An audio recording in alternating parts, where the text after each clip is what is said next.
Morning everyone. অলপ খোজকাঢ়িবলৈ ওলাই আহিছোঁ। প্ৰচণ্ড গৰম। ঠাণ্ডাটো যাবৰ সময়ত গৰমটো অলপ বেছিকৈ পৰিছে। মানুহৰ কাৰণে বৰ অসুবিধা হৈছে। প্ৰচণ্ড গৰম। ৰাতিপুৱা এতিয়া 8টা বজাই নাই। 8টা বজাতে 1টা 2টা 12টা বজাত সমানৰ গৰম আছে। আজি মই আপোনালোকৰ আগত এটা কথা শ্বেয়াৰ কৰিব বিচাৰিছোঁ। মানুহক মাটি কিমান লাগে? কোনোবা ব্যক্তিয়ে ক'ব পাৰিবনে মানুহক মাটি কিমান লাগে?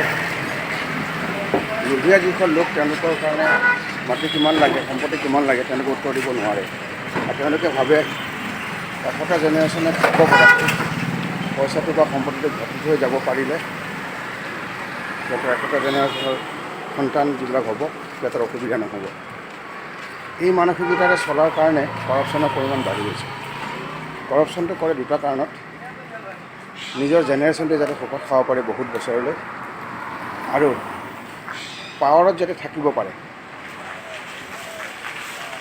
পাৱাৰটো ঘটিবলৈ হ'লে, পাৱাৰটো পাবলৈ হ'লে কনচিষ্টেণ্টলি যদি পাৱাৰটো লাগে বহুত বছৰৰ কাৰণে, তেতিয়াহ'লে টকাৰ প্ৰয়োজন হ'ব, সা সম্পত্তিৰ প্ৰয়োজন হ'ব, যাতে পাৱাৰটো কণ্টিনিউ কৰি ৰাখিব পাৰে। সেইকাৰণেই কৰাপশ্যনটো কৰে।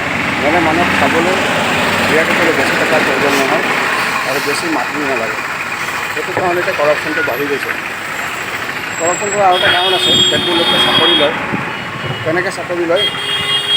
টকা পইচা দি চাকৰি লয়, বেগ লৈ পিছফালৰ পৰা।